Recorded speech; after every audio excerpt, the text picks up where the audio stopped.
بسم الله الرحمن الرحيم.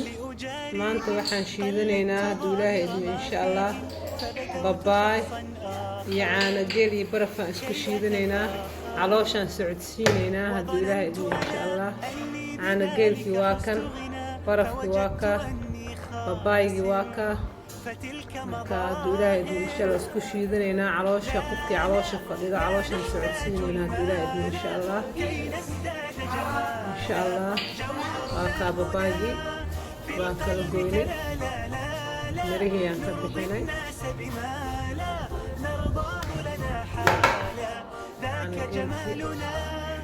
barafkii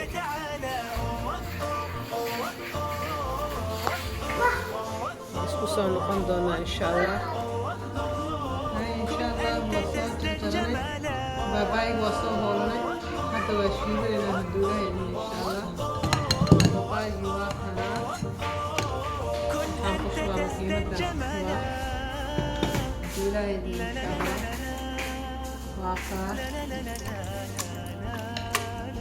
aniga sokon kuma darsanayo qof kilo laakiin waxaan ku shubaa laba bakeeri oo caano geelkii ah insha allah hadduu ilaahay idmo.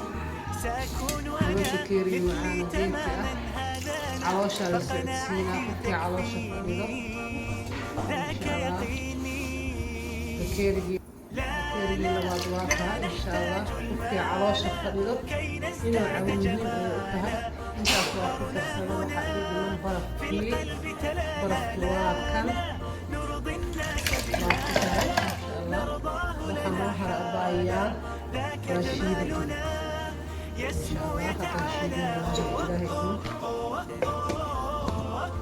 waa shiidanaynaa.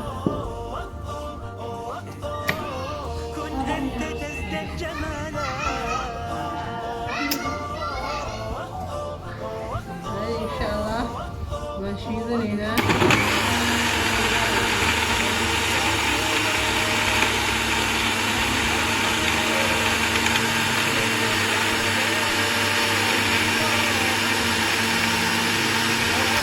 waa soo shiidnay waxaan ku shubanaynaa qaladii cabitaanka aan ku cabi lahayn. lama huraan waaye waa lagama maarmaan qof alla qofkii caloosha fadhido inuu insha allah cabo ilaahay insha allah. waa kaa babaayaal insha allah waa kaa waa baneeyey hadduu ilaahay idmo. waa kaa koobkaan ku shubanaynaa koobkii aan ku shubanaynaa. waa kaa qof alla qofkii caloosha fadhido waa cabi doonaa insha allah.